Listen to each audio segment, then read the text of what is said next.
Hello students, इस video में हम देखेंगे कि कुल उपयोगिता और सीमांत उपयोगिता क्या है। हालांकि इससे पहले वाली वीडियो में हमने देखा कि उपयोगिता क्या होती है। इससे बाद हम देखेंगे कि कुल उपयोगिता और सीमांत उपयोगिता में क्या रिलेशन होता है। लेकिन यहाँ हम इतना ही समझेंगे कि कुल उपयोगिता और सीमांत उपयोगिता क्या है। तो देखिए, मैंने इसके लिए एक टेबल ली है और एक भोजन करते हुए व्यक्ति का एग्जाम्पल लिया है, ताकि आप समझ पाओ कि सीमांत उपयोगिता क्या है, कुल उपयोगिता क्या है, इनमें क्या रिलेशन होता है। वो भी थोड़ा बहुत हम इसमें भी समझ पाएंगे, लेकिन इसके लिए अलग से वीडियो में बनाऊंगा। तो यहाँ देखिए, मैंने एक रोटी लिया है। उस रोटी की सीमांत उपयोगिता टीयू फिर क्या है, सॉरी एमयू फिर क्या है, टीयू का टेबल ले रखा है जो आप इसमें देखेंगे। तो पहले हम देखते हैं सीमांत उपयोगिता क्या है। मैं बहुत सरल शब्दों में बताऊंगा। एक अतिरिक्त इकाई की उपयोगिता को सीमांत उपयोगिता कहते हैं। हम एक केवल, जैसे हमने कहा है, पहली रोटी, दूसरी रोटी, तीसरी रोटी, चौथी रोटी, तो यहाँ हम एक जो है ये देख रहे हैं कि जैसे पहली रोटी हम खाते हैं तो पहली रोटी से जितनी भी उपयोगिता मिलेगी वो मैक्सिमम मिलेगी। सबसे ज़्यादा उपयोगिता, सीमांत उपयोगिता सबसे ज़्यादा होगी उसकी, क्योंकि हमें उसको पाने की बहुत इच्छा है, बहुत भूख लगी है, तो पहली रोटी जो है उसकी उपयोगिता ज़्यादा होगी। और जैसे ही हमने एक रोटी खाकर दूसरी रोटी जो है हमारी थाली में आई, तो दूसरी रोटी की उपयोगिता पहली रोटी से कम हो जाएगी, क्योंकि पहली रोटी ने हमारी कुछ भूख को शांत कर दिया है। तो यहाँ देखें, पहली रोटी की मान लेते हैं हमने 40 उपयोगिता मानी है, तो दूसरी रोटी की भी 40 नहीं हो सकती। 40 से क्या होगी, कम होगी। दूसरी रोटी की उपयोगिता कितनी मैंने लिख रखी है, 30। ये जरूरी नहीं कि 30 ही हो, यह 25 भी हो सकती है। हम मान लेते हैं कि पहली से कम होगी, मान लो 30 होगी, क्योंकि पहली रोटी ने कुछ भूख को शांत कर दिया। फिर तीसरी रोटी थाली में आई तो उससे हमें उपयोगिता कितनी मिल रही है, 10। 30 से भी कम हो गई, क्योंकि दूसरी रोटी ने हमारी और आवश्यकता को, हमारी भूख को शांत कर दिया। अब हमारी आवश्यकता और कम होगी रोटी खाने की। चौथी रोटी पर बिल्कुल जीरो, यानी जैसे चौथी रोटी रखी तो हमने कहा भी जीरो, फिनिश, अब और नहीं चाहिए, यानी कहने का नो मोर, मतलब हम पूर्ण रूप से संतुष्ट हो गए हैं चौथी रोटी पे। और चौथी रोटी के बाद यदि भाई घर वाले या कोई बाहर आप गए हैं गेस्ट, तो थोड़ा वो मनवार करते हैं कि 5वीं रोटी और आपको खानी होगी, थाली में और आ गई, तो उससे आपकी सीमांत उपयोगिता जो है बढ़ने की बजाय क्या होगी, जीरो से भी कम होगी, -5 हो रही है। क्योंकि आपने और भोजन कर लिया, ज़्यादा रोटी खाओगे तो क्या होगा, कोई ना कोई गड़बड़ होगी पेट में, तो वो आपकी उपयोगिता को बढ़ाने की बजाय क्या कर देगा, कम कर देगा। इसलिए सीमांत उपयोगिता पहले पॉजिटिव है, 40, 30, 10, जीरो हो गई, फिर क्या हो गई, माइनस में चली गई। अब अपने थोड़ा देखते हैं कुल उपयोगिता कैसे निकालते हैं। तो कुल उपयोगिता एक तरह से सीमांत उपयोगिता का ही योग होती है। जैसे पहली रोटी की उपयोगिता तो सीमांत उपयोगिता है। यदि हम कहें एक रोटी की उपयोगिता कहें तो कुल उपयोगिता है। फिर दूसरी रोटी, केवल दूसरी रोटी की उपयोगिता है 30, ये सीमांत उपयोगिता है। और कहें कि कुल 2 रोटियों की उपयोगिता कितनी है, तो पहली से 40 मिली, दूसरी से 30 मिली, तो कितनी हो गई है, 70। तो ये 2 रोटियों की कुल उपयोगिता हो गई। केवल तीसरी रोटी की उपयोगिता है 10, ये तो सीमांत उपयोगिता है। और 3 रोटियों की कुल उपयोगिता कहें तो हो गई 80, क्योंकि तीनों रोटियों की सीमांत उपयोगिता हम जोड़ेंगे।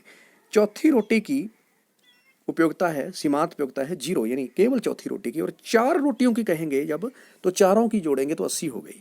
और यहाँ है 5 रोटियों की, 5वीं रोटी की सीमा उपयोगिता कितनी है, -5, ये सीमांत उपयोगिता है। और 5 रोटियों की जब हम बात करेंगे तो फिर क्या हो जाएगा, 75 हो जाएगा, क्योंकि 5 रोटियों की हम उपयोगिता को जोड़ेंगे। ठीक है, तो यहाँ हम ये भी देख रहे हैं कि 5वीं रोटी पर कुल उपयोगिता भी क्या हो गई, 75 हो गई है, 80 से कम हो गई है। और जो रैशनल कंज्यूमर है, जो विवेकशील उपभोक्ता है, उसका उद्देश्य होता है अपनी उपयोगिता को अधिकतम करना। वो वहाँ जाकर संतुष्ट होता है जहाँ पर उसकी कुल उपयोगिता अधिकतम होती है। तो यहाँ देखिए, चौथी रोटी पर जहाँ पर सीमांत उपयोगिता 0 हो जाती है, वहाँ पर कुल उपयोगिता क्या हो जाती है, 80। हालांकि 80 यहाँ भी है, लेकिन जहाँ MU 0 है वहाँ पर TU कितनी है, वो मैक्सिमम मानी जाती है, 80। तो यह एक पूर्ण संतुष्टि बिंदु है। यहाँ पर हम थाली में हमने कहा फिनिश, इससे ज़्यादा और नहीं चाहिए, वहाँ पर पूर्ण रूप से वो संतुष्ट हो गया। तो यहाँ ये, हालांकि ये DMU है, हम कहें कि decreasing law of margin utility, इसको हम आगे समझेंगे। इस टेबल में थोड़ा सा इसकी भी हमने जिक्र किया है। यहाँ हम देखते हैं कि एक्चुअली में इसकी क्या डेफिनेशन क्या है, सीमांत उपयोगिता क्या है। इस टेबल के जरिए हम यहाँ देखेंगे, किसी वस्तु की एक अतिरिक्त इकाई का भोग बढ़ाने पर कुल उपयोगिता में जो परिवर्तन होता है उसे ही सीमांत उपयोगिता कहते हैं। तो एक अतिरिक्त इकाई का भोग बढ़ाने पर कुल उपयोगिता में जो परिवर्तन आता है उसे ही सीमांत उपयोगिता कहते हैं। या हम यूं भी कह सकते हैं कि एक अतिरिक्त इकाई की उपयोगिता को सीमांत उपयोगिता कहते हैं। दोनों ही बातें सही हैं।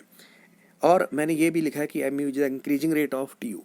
हम ये भी कह सकते हैं कि जो सीमांत उपयोगिता है वो कुल उपयोगिता में परिवर्तन की दर है, क्योंकि कुल उपयोगिता में जो भी परिवर्तन आता है वो सीमांत उपयोगिता के बराबर आता है। सीमांत उपयोगिता जुड़ती जाती है तो कुल उपयोगिता का ग्राफ बढ़ता जाता है। इस प्रकार से यहाँ एक मैंने ये जो TUN equal to TUN minus TUN minus 1 ये एक इसका फॉर्मूला लिया है। शायद इसमें आपको समझना मुश्किल हो जाएगा, फिर भी मैं कोशिश करूँगा आपको समझाने की। यहाँ मैंने क्वांटिटी लिया, देखिए लीजिए, और यहाँ मैं टोटल यूटिलिटी ले ली है। जब 10 वस्तुएं हैं, मान लेते हैं 10 वस्तुओं की कुल उपयोगिता मिल रही है 70, और एक वस्तु को और बढ़ाया गया, 10 से 11 करते हैं तो कुल उपयोगिता बढ़कर होगी 75। तो इसका मतलब केवल 11वीं वस्तु से कितनी उपयोगिता मिली वो सीमांत उपयोगिता होगी। वो कितनी हुई?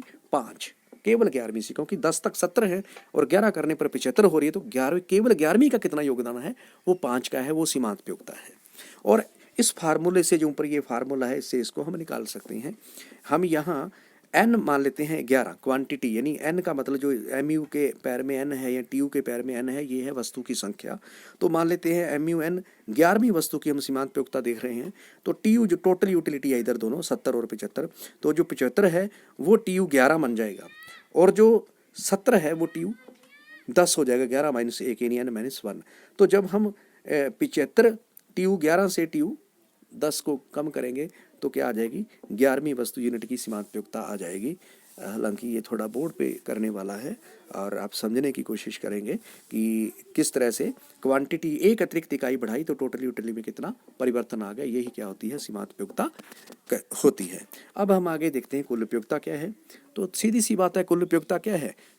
जितनी हमने किसी वस्तु की यूनिट्स का कंज्यूम किया है, यानी किसी वस्तु की उपभोग की गई समस्त इकाइयों से मिलने वाली उपयोगिता का योग ही सीमांत उपयोगिता कहलाती है। ये सीमांत उपयोगिता है। और TU refers to the quantity of the utility afford by the consumed stock of a commodity.